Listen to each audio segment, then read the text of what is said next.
an Egyptian police officer on guard in El Alamein, west of Alexandria. Police officers were ambushed and killed by Islamist fighters on Friday on the way toward what they believed to be a militant hideout about 85 miles from Cairo. Khalid Dessouki agents France Press, Getty Images Cairo, militants carried out a devastating ambush on a convoy of Egyptian police and security officials deep inside the western desert late Friday in the deadliest such attack in years, security officials said on Saturday. At least 59 Egyptian police officers and security officials were killed, security officials said. In a statement issued later, the Interior Ministry put the casualties much lower, 16 officers killed and 13 wounded, but did not immediately explain the discrepancy. Its statement also claimed that the police had killed or wounded about 15 militants. At least 8 police vehicles were hit while driving toward what was believed to be a militant hideout, about 85 miles from Cairo, following an intelligence tip. Militants who were lying in wait raked the convoy with gunfire and rockets from higher ground, police officials said. An initial claim of responsibility by HASM, a small Islamist group that emerged last year, was discounted by militancy experts who questioned its authenticity.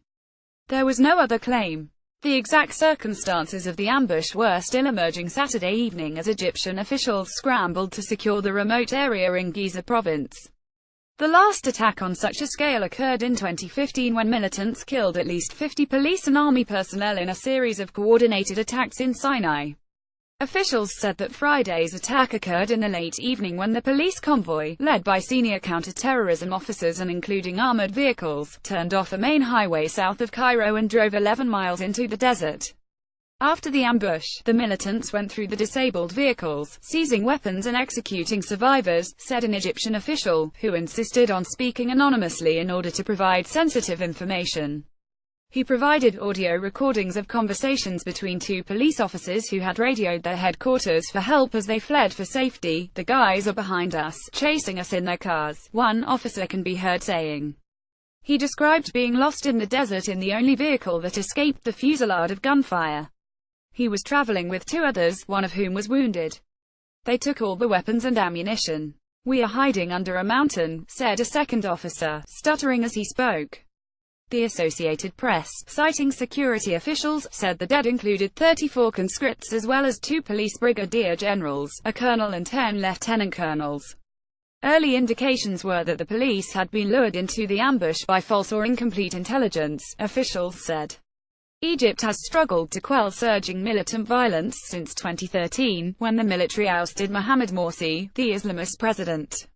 Most of the violence has been concentrated in Sinai, where an affiliate of the Islamic State is battling the Egyptian military.